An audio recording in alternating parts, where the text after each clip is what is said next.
Have you lads seen Danny, any of you? Look, I asked you a question. Have you seen Danny? He was in your boat for sure. Not with us, Fitzallen. You better go ask Captain Barry. I'll ask him, all right.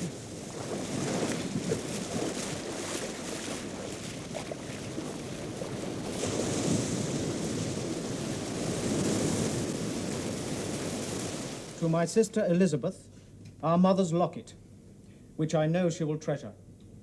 And to my brother James, the pick of any sextant in my stall, to be suitably engraved. Signed this day of our Lord, September the 12th, 1880. But there is a codicil. Mr. Onedin added this codicil to take into account the Married Women's Property Act. Where are we? Get on with it, man. James. Well, picking it over. The codicil reads, having passed over the property in estate known as Telford Grange to my dear wife Sarah, under the provisions of the Married Women's Property Act of 1882, and having made due financial provision for her future by separate covenant, I now bequeath the department store to my son Samuel, who shall also enjoy my other remaining property as if it were his own, but only providing that the aforementioned department store remains under his management and under the joint name of Robert Onedin and Son. Should these conditions cease to be observed either now or at some future date, then all properties revert to my wife Sarah for the whole of her natural life.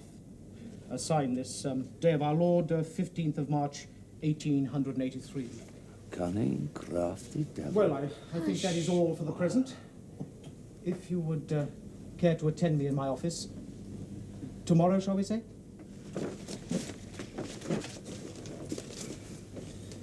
Tomorrow? Mr. Andrews, that last part. Was added only 3 months ago. He was an astute man, fine businessman. You should be proud to bear his name. Good day to you. Good day, sir. Mr. Andrews, that was your idea, huh? I beg your pardon? The codicil was your idea. Your brother was worried. He was proud of the department store. He had ideas. Big ideas. So knowing that he wasn't too keen, you tied him hand and foot, eh? Good day, Mr. Onedin. Well, get your mother a brandy, will you? She'll probably need it. Come on, lad, step lively. James. Oh, no, not now. Look to Elizabeth. I think she's taking it a bit hard. Well, Sarah, that's that then, eh? Shut and finished. Worst part's over now. For you, perhaps. Oh, lass, it'll do no good mithering over him. He's gone. Oh, come on, lass, he wouldn't want to see you like this. Got to pick up the pieces. Now, you've no money worries. He's left you well provided for. You're secure. You don't understand, James. Just one little bone. It's as though I killed him. Look, it could have happened to anybody. It was an accident. Lying on the floor there trying to breathe. Stop it, Sarah. Now, you're going to have to look to Samuel. He's the one that will need you now. Oh. Samuel. Yes. I never wanted him tied that way. You'll not need to convince me. But you'll have to look to him. There'll be storm clouds there, eh? I can't think properly, not now. I woke up this morning and he wasn't there. I know you and he didn't always see eye to eye, but he was a fair man. A good man. And I miss him. On your way.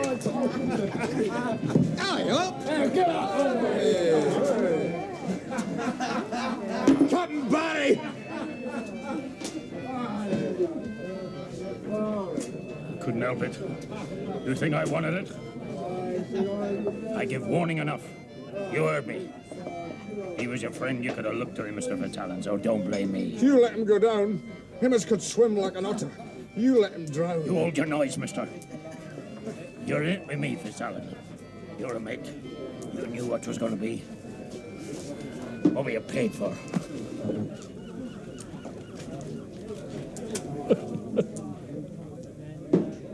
can have the money.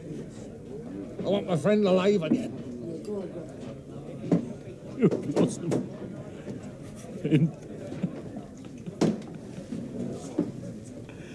I've lost a ship. When you set that charge to the boiler, you should have warned me sooner. 5 guineas more. Let's still your tongue.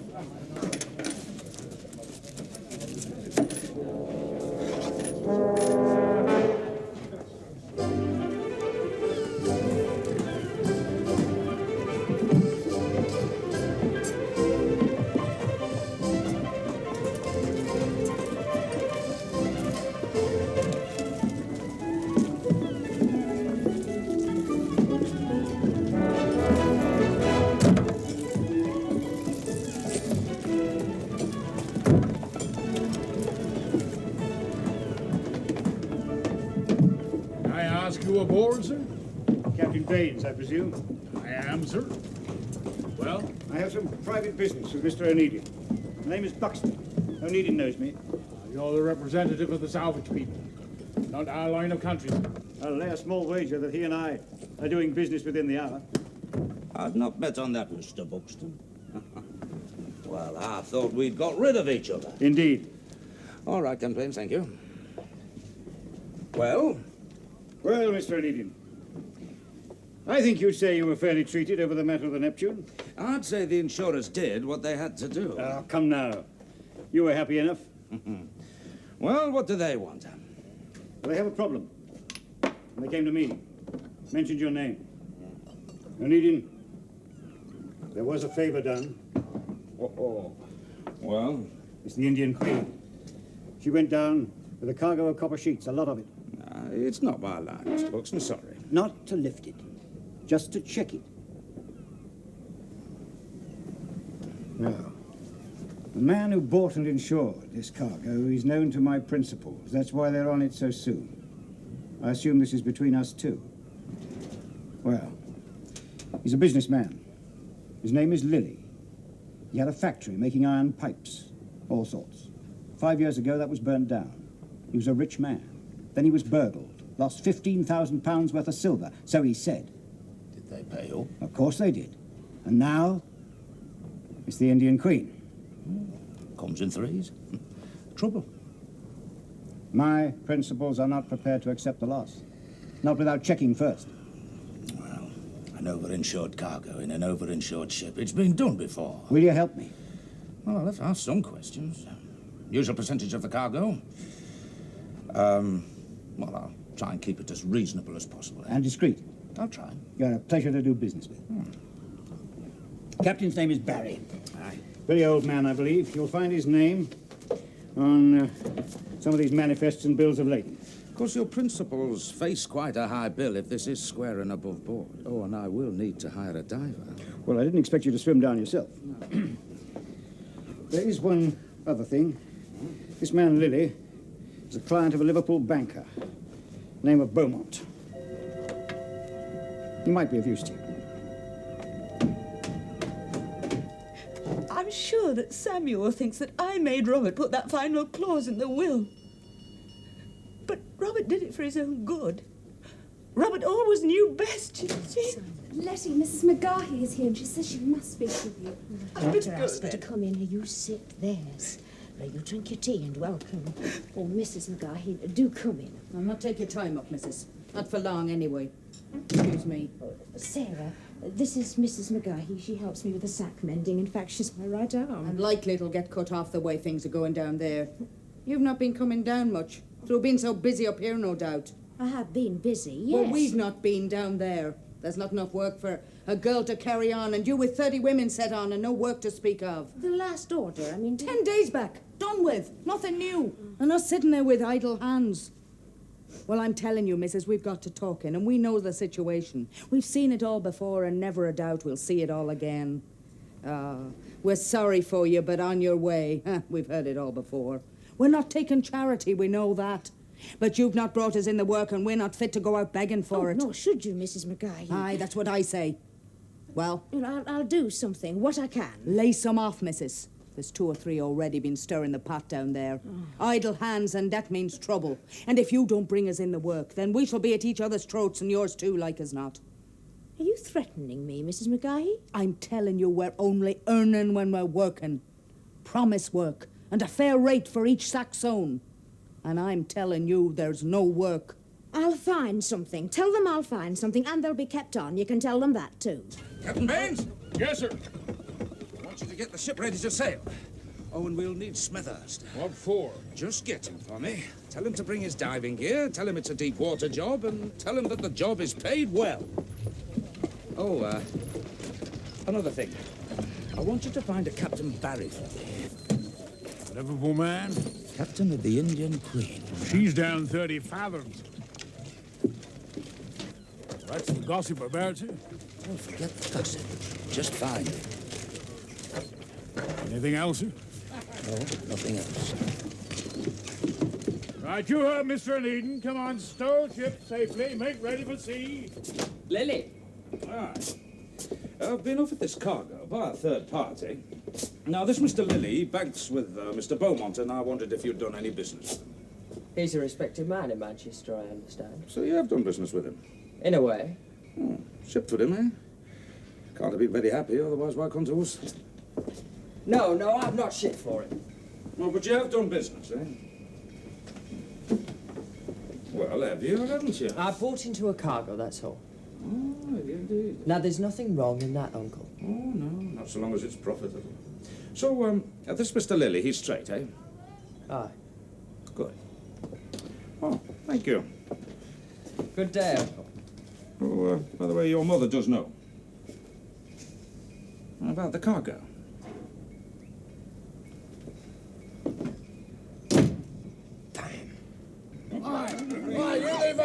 She come here with me! Serie, quiet!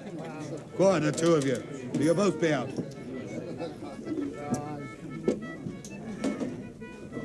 Steady on, Captain. There's all afternoon and all night to go yet. Hide your own, mister. Bring me to the bottle.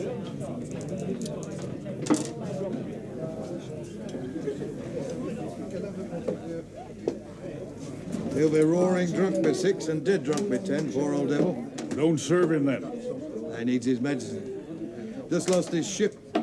Be his last, most likely. The Indian Queen, you know her, Captain. You, mister. You mind your tongue. Talking about a man behind his back. What are you looking at, mister? I'm taking a drink, all right? Man has a right to take a drink. Give me a little. Of course you have, Captain. And I'll buy you another. Take it. Drink for the captain. Good day to you.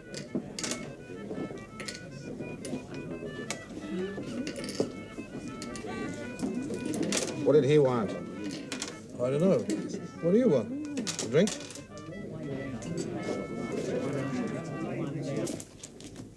Hello, Samuel. Mother looks a little pale. How's she bearing up? Well enough, sir, thank you. I'm sorry about your father, my boy. Yes, sir. He's a man of quality. It's a great loss. Kind of you to say so, sir. Please, do sit down. Thank you. And he had vision. He considered things, made up his mind, and then concluded the business with speed. I like that in a man. Yes, sir. And he was no believer in sentiment, either. Now, you're aware, of course, that he and I had an agreement. Am I, sir? Yes, I was to purchase a share in a mill, and he was to take the other share. Now, the store will benefit handsomely from the arrangement. It would have benefited, sir. I'm sorry? Had the papers actually been signed? Well, I've signed my part. To purchase the mill, yes, I understand that, but my father did not sign his part. Yes, but your father... Yes, but my father's dead, sir. And death changes a number of things. You see, I cannot be held to personal agreements made between my father and yourself. Well, then you've a lot to learn, Samuel. The agreement was good for both parties. The profit was fair. Well, damn it, I've already purchased the mill. Then I trust it brings you profit, sir. You've inherited something more than his department store. He's bequeathed you his direct manor, too. Yes, I'm not a child, Sir Daniel. We both knew my father. Yes. Well, then, it seems we've reached an impasse. I could perhaps help you out of your difficulty. Could you, Samuel? Yes. I intend to retail through the postal trade. Advertise goods for sale in leading magazines and newspapers. It works in America. And we now have an excellent postal system for parcels, far better than theirs. You see, in America, huge catalogues go out from these stores in New York and Boston and so on, right across the country. And people buy New York goods as far away as California. Well, I intend to do the same through catalogues such as this. And you can help me out. Your mills can provide cotton sheeting. Mm. Now, Mrs. Onedin has women working for her at the moment. 30, I think, at the present time. And she needs work for those women. They'll make up your cotton into sheets and pillowcases and so on, and I'll advertise them with the slogan, direct from the warehouse. Yes, but does Letty know of this?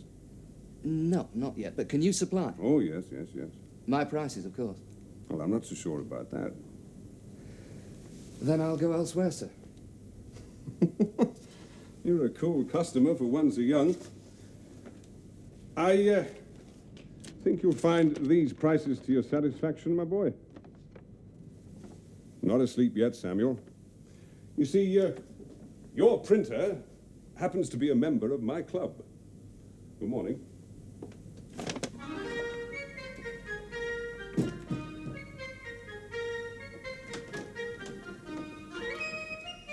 James, how nice to see you. Elizabeth. Well. Oh, I never thought to see the day. I beg your pardon? You, sewing. Here, I must tell Letty. It will please her. You've come on business? There, you see. I passed by, hoping for a nice warm welcome, and immediately it's assumed that I'm here on business. You ought to have been a man. That's not what Daniel says. Well, I suppose he would know. You happy? Why not? No reason. James, what reason? Well, if you don't know, then it can't concern you. Oh, you really can be so maddening sometimes. Now, what is it? Nothing. Otherwise, you wouldn't be sitting there making pretty little things like this. What fine needlework. James, what are you talking about? Now, stop doing that and tell me. James. Well, it's always the same with these insurers, isn't it? Takes so long to pay up, don't they? Well, you would know better than I. I admit it, mind you. With this insurance claim that you're pressing, you'll find the same. Yes, I suppose so. Mind you, with a businessman of the reputation of Mr. Lilly's, I shouldn't think there's any reason to worry. Daniel's no fool, is he? Mind you, new face on the horizon does need watching, as Daniel will tell you. Yes, I suppose so. When I spoke to William about it, he seemed very vague. Still, it's no concern of mine, as long as you're happy. James, I hope you won't think me rude, but I do have another appointment. Of course. Well, give my regards to Daniel. I'll see myself out. I must tell Letty she will like this. Mr. Dunwoody. Mr. Onedin. Lady Elizabeth, I've some papers for you to sign. Not now, Dunwoody. What of my son and Mr. Lilly? Tell me all you know. Oh, dear, I only confirmed this morning. Master William bought into part of the cargo of a ship. Or sheet metal it was. It went down. Well, you may recall the Indian Queen went down 2 or 3 nights back. The ship and cargo lost. Bought? With what? Well, you did agree he should have a certain number of cheques for the day-to-day expenses of the office, I suppose. Indeed, I now know he used one of them. Without your knowledge? At the time, yes, madam. You landed that lad in trouble, sir. He's too big for his boots by half, that lad. Still, I expect Sister Elizabeth will cut him down to size, eh? Now, did you find Smethurst? He's on board, sir. Ah. And Barry? Oh, he hardly moves, sir. He's drinking himself stupid. Hello there, Jacko. Fit, are you? I'm fit enough, yeah. Captain Baines here doesn't seem overjoyed to have me aboard. If you was meant to swim beneath the sea, the good Lord would have given you gills. Now, have you got everything you need? Yes. Some say it's the Indian Queen we're to be looking for. Is that right? You said a quick return, Josiah. Well, so it would have been if the cargo hadn't gone to the bottom of the sea. Don't worry. Once the insurers pay, you'll see your capital back. Which will take time. You said as much. Look, I can't possibly afford to pay it from my own pocket. Why should you? I wasn't supposed to use a company check for such a purpose. Then, my friend, there is little you can do but admit that you were in error. I'm sorry, William, but you must learn to walk before you can run. Now, as you were saying, Onedin was questioning you about Mr. Lilly. Yes, my uncle's been asked to carry a cargo for him, that's all. The devil he has. Mr. Lilly said nothing of it to me. Perhaps he felt it wouldn't interest you. But why is he asking Onedin to carry for him? Why not you?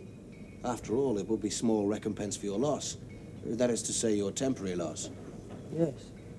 Yes, it does seem strange. Find out, William. Use your family connections. Someone will know. My uncle plays a close game. I want to know. If you find anything, I'll be at the club tonight.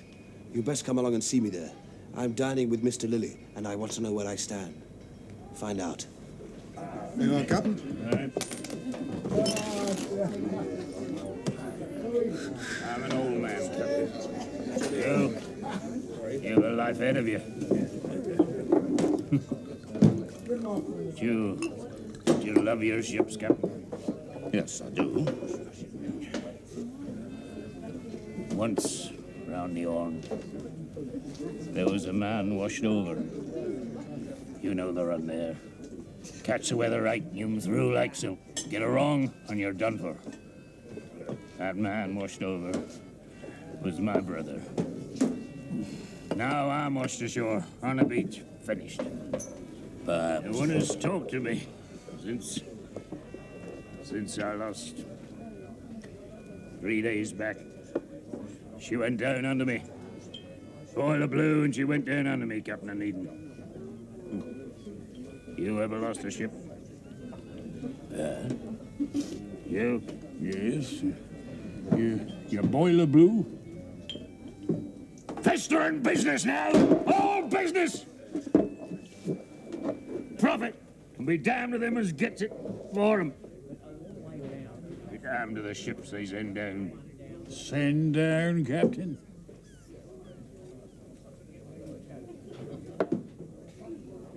They don't think of they don't see what you and I see to them. When they leans to the weather, half-acre sail, tight as drums in the wind. Water under the bow isn't past. Do they see that? You see it, I do, he does. Not them. They sees crabbed writing in a ledger. Profit, loss. How far off were you when you went down, Captain? At a mile, I'd say, off Cromer's head, like a stone. Cromer's head? North or south? Due west. I've got no exact bearing, happened too fast. He was doing maybe 10 knots when she blew. She was old, Indian Queen, but I love that ship. A mile off Cromer's head. No more exact than that, eh? You in salvage, are you? You let her lie in peace. I hate salvage men, vultures. I thought you was a seaman, not a scavenger. I'm as much a deep sea man as you are. Now drink on me own, mister.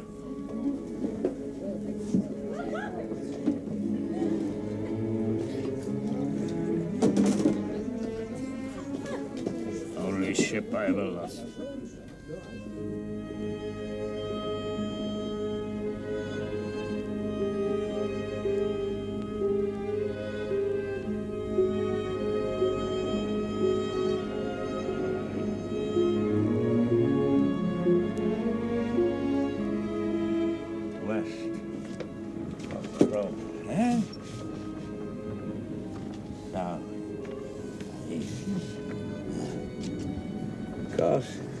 Could be a bit out. That little ship, compass not adjusted properly. What do you think? Well, if she went down here, well, it says it did. It'll not be easy, James. No. We've got the highest spring tides. Be a miracle if the ship's there in one piece, you know. Only one way to find out. It's to go and look. Will you dare? I'll try, yes. Good. James. Look. You see this line he was taking? Now, if it had kept on that course, he'd have gone over one shoal after another. Maybe he didn't intend to bring her back. Well, it can be made away. There he is without a penny to his name.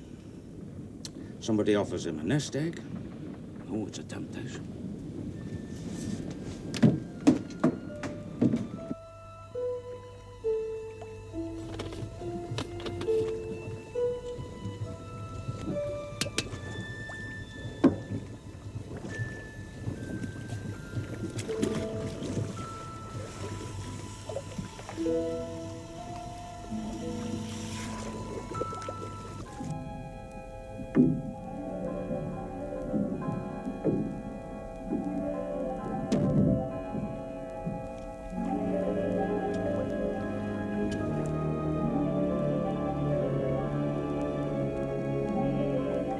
How long's he going to be?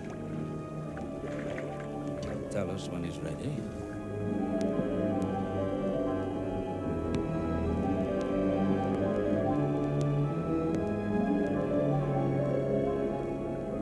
Our money. You knew that when you were given those signed checks. You knew what they were for. Day-to-day affairs of the office. You knew that and you used it dishonestly. You bought a cargo. No word to me, no word to your father. Do I run the office or do I not? Don't you dare take that tone with me. Elizabeth. What was the cargo, William? Copper sheet. For a quick return, Yes. for your pocket. Well, at least you have the grace not to deny it. Well, why should I? It was my risk, my judgment. And company money. It will be paid back. Always providing the insurance will pay up. Well, Mr. Beaumont assures me they will. It might take a little time, that's all. Mr. Beaumont may have assets to cover his losses. You have nothing. Have you been to the exchange today, William? No. No. Well, this morning there was a whisper that the Indian Queen was being investigated. The Salvage Association had been called in to check. Now, you had James Onedin in your office this morning. He was here too, Daniel, but he said nothing. Now, one of his ships sailed this afternoon. It was carrying a diver. Now, what do you think, William? The ship sank and the cargo was lost, that's all there is to it. Providing it was all above board, yes. But if that transaction was in any way illegal, they will not pay. And you will have lost a great deal more than the money. The trust of the insurance company, William. Sir, I assure you it was not illegal. Well, I hope for your sake you're right. And now, if you'll excuse us, your mother and I have business to discuss.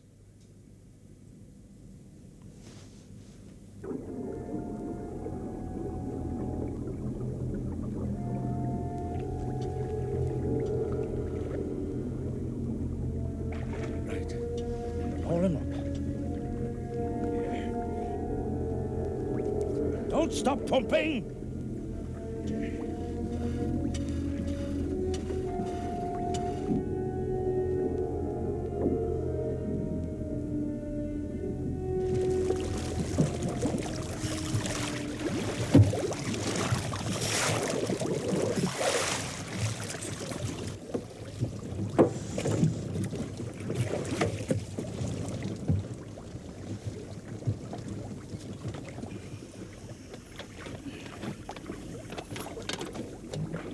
Stop, Tom.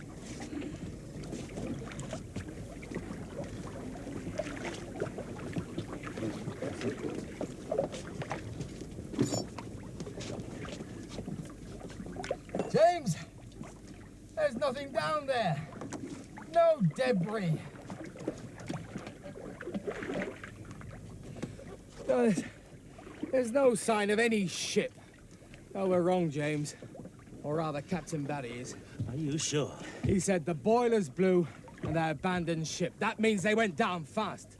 Now, there'll be signs on the seabed, things scattered about, but there's nothing. Nothing at all. Oh, he's lying. Damn. I'll be asking Captain Barry a question or two when we get ashore, and he'll tell me, old man or no.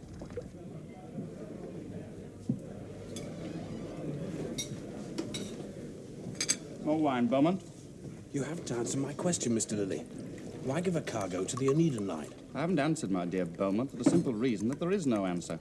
I don't understand. There is no cargo for this Onedin. Never was, and there never will be. Why did he suggest there was? I'm afraid I've no idea. Is he drumming up work? Perhaps heard I was doing some shipping. It's happened. Or fool him. He's no fool, I can assure you. He's dangerous to cross. As I am, Mr. Beaumont. Well, you best find out. You have the contacts.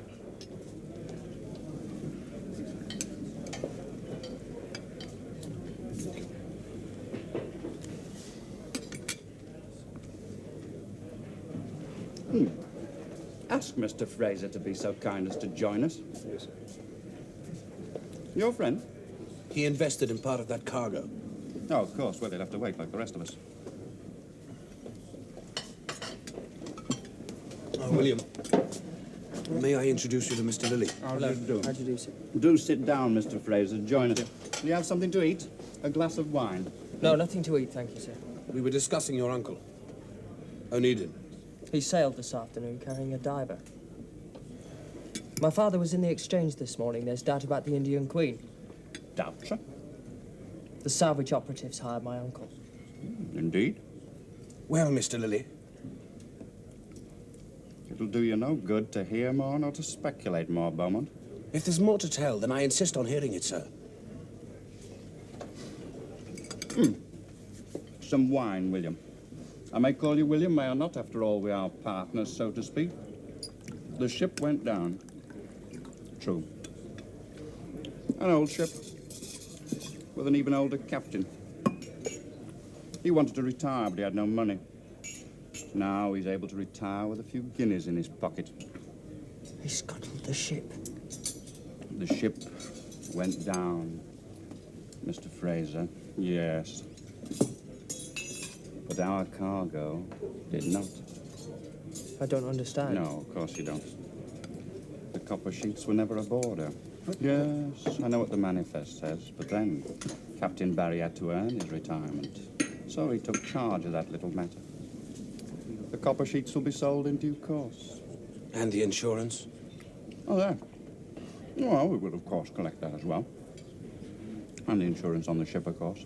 It's not uncommon practice, and no one loses except the insurance company. I'll have none of it. Nothing to do with it.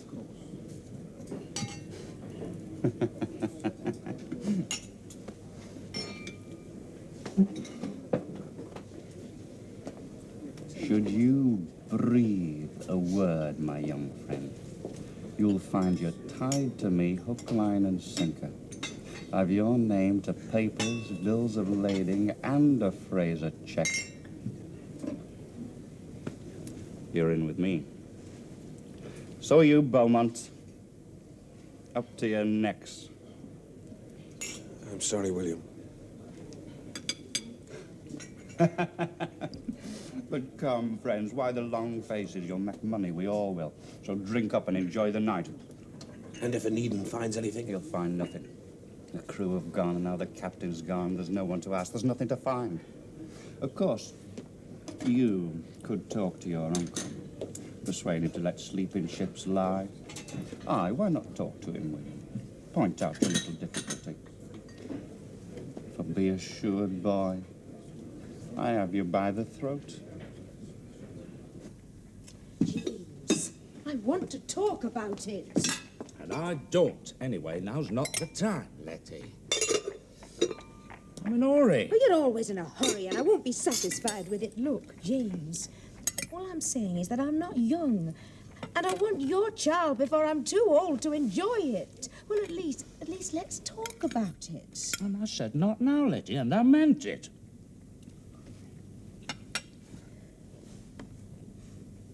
Oh, look. We're happy as we are. In other words, my interests don't concern you. You want everything your way. Letty. I thought you said you were in a hurry. Don't let me keep you. I'm sure you've got more important business. I'm meeting a Mr. Buxton. Tell him I'll meet him on board the ship.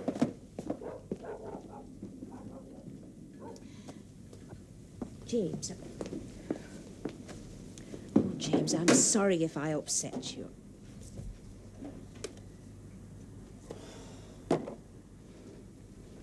Letty. Give it time, eh?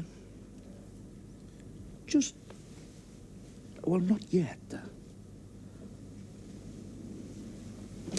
Father, there's a man that insists on seeing you. That'll be Mr. Buxton. We'll show him in, Charlotte. I must say, Who the devil are you? Oh, I'm sorry to barge in on you like this, sir. Oh, Mum, you'll forgive me. You don't mind, sir? I do mind. What do you want? Well, what would you say if I was to tell you I was the first mate on the Indian Queen? Letty, if you'll excuse us, please. Go on. And if I was to tell you you're wasting your time by listening to Captain Barry, who's only after telling fairy stories to cover himself, what would you say to that? I'd say you was wasting your time, because I know that already. Well, then, so let me tell you this, then. I had a mate went down with that ship. Danny. Good mate to me and a cousin. Him with a wife and kids back in Crookhaven. And him dead because that loin captain tells me we'd be safe and sound. You mean Captain Barry? Aye. Did he scuttle her? Well, not say a word of that, mister. You're salvaging her. I want Danny off me conscience. I want a word or two said over him to make it right. Where did she go down? I took bearings. You took bearings? I've a ticket for mate, sir. Come with me. Letty?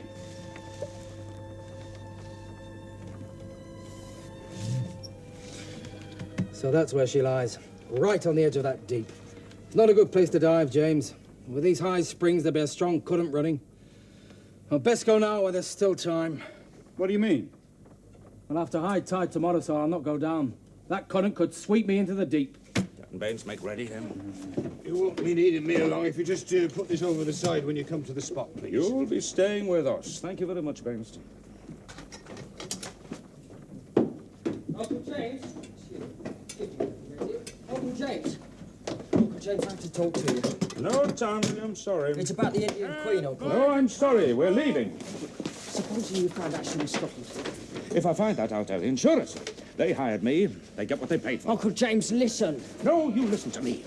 Now listen, scuttling a ship is a crime. Not just legality, not just the law, but a crime of the sea. Now, it matters to Captain Baines. It matters to me.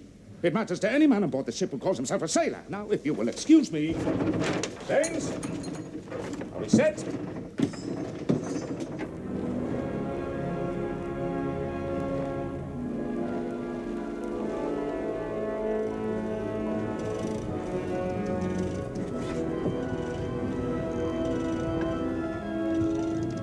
Sure this is the right place? As far as I can tell. When the boiler went up, there was a bit of a panic, to tell the truth. I'm sure there was.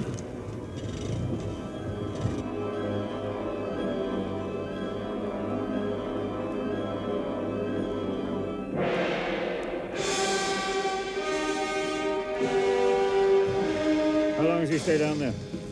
Depends. I don't like it, to tell the truth. He can come out wrung out. A rag. It's a dangerous game. Hey, you there! Keep pumping. He's lice on the end of that line.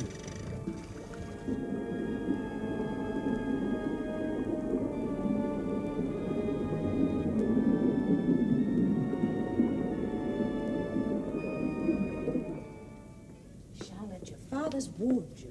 He doesn't want you to go on seeing William. Well, he doesn't care what I want. He just thinks about himself. He's your father. I wish you'd speak to him, Letty. Well, why shouldn't I see William? You know as well as I do why not. Your father says you're not to marry him, and there's an end to it. Oh, Letty, you're no help at all.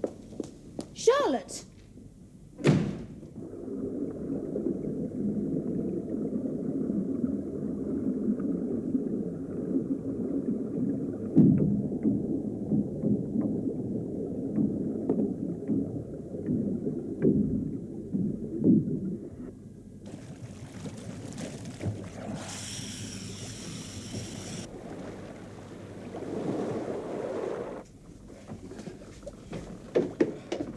Jekyll?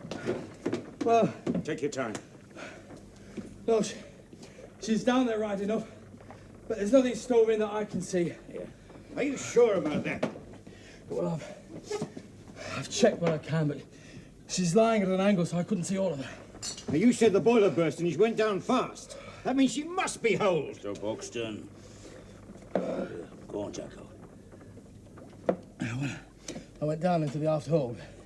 The seacocks, that open. Well, quite clearly she was scuttled. What have you got to say to that, Fitzallen? Ask Captain Barry. I've got to know if those copper sheets are still down there. You must go down again. No. Look, I'll pay you. That ship is lying on the edge of a deep. Now, that's a cleft in the seabed. If she tips, she's going over. The tide turns within the hour. That ship goes over the edge. But she's not turned yet. Look, you can do it. I'll pay 5 guineas. I'm risking my life. That ship goes over the edge. It's a coffin for me, mister. 5 guineas. I've got to know. FitzAlan, which hold was that copper sheeting in? They took me on after the loading. Oh, come on! Centre hold. How much would you do it for? Believe me, I know what I'm asking you. How much? 50 guineas. And 100 for the wife if I die in it. Done.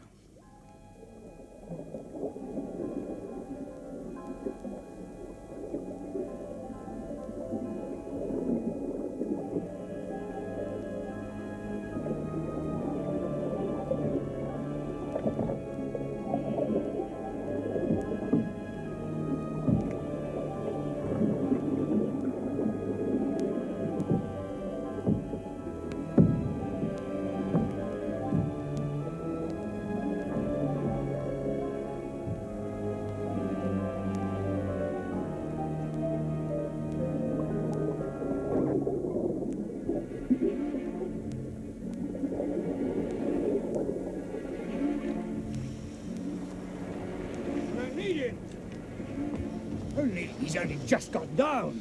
Look, he's an experienced diver, and he's risking his neck for you. He agreed to go down there into the hold. Well, time is running out. I've got to know. Right. Well? James, there's air coming from the forecastle inspection hatch.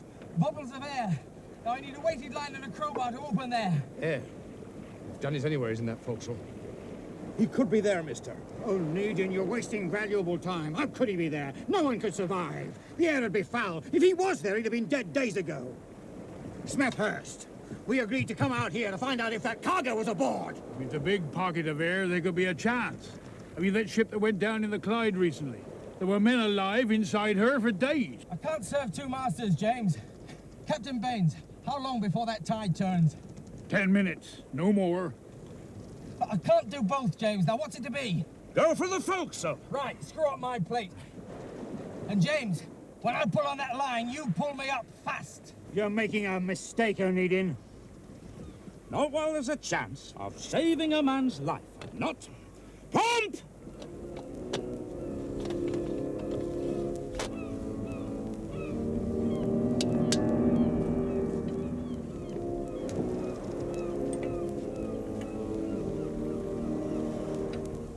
You've idle hands in your workshop, Aunt Letty. I'm expecting a large order, Samuel. Not my information. Well, then your information is at fault. I see. What is it, anyway? Pillowcase. Who made it? It's a sample. I can take it elsewhere, Letty. I had thought to help you. You'd thought to find sweatshop prices. Now, my women do good work, fine work. Shoddy. See? Shoddy workmanship. We'd not make like that. Ours is fine work, mister. None of that rubbish. Spoil the ship, Samuel, for a heap of the tar. Take a farthing off the price and you shall have the order. 30 gross. 50 gross and you shall have the farthing. 40? No. Oh, very well. I'll tell Sir Daniel to have the bales of cotton sheeting Tomorrow, delivered he to you. said. I've already talked to him. Thank you, Samuel. Good day, then. Good day.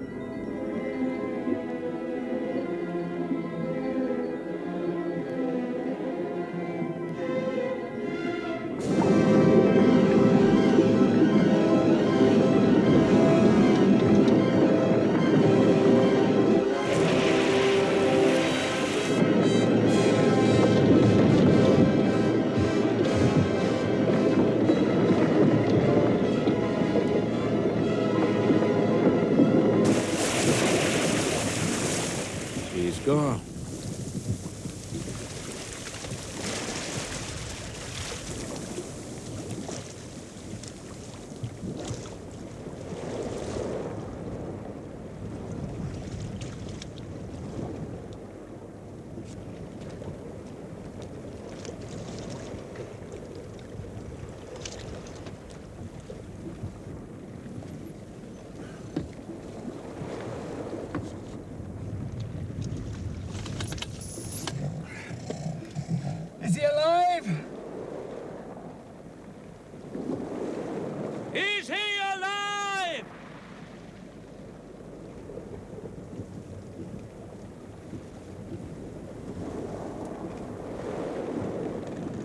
He tried.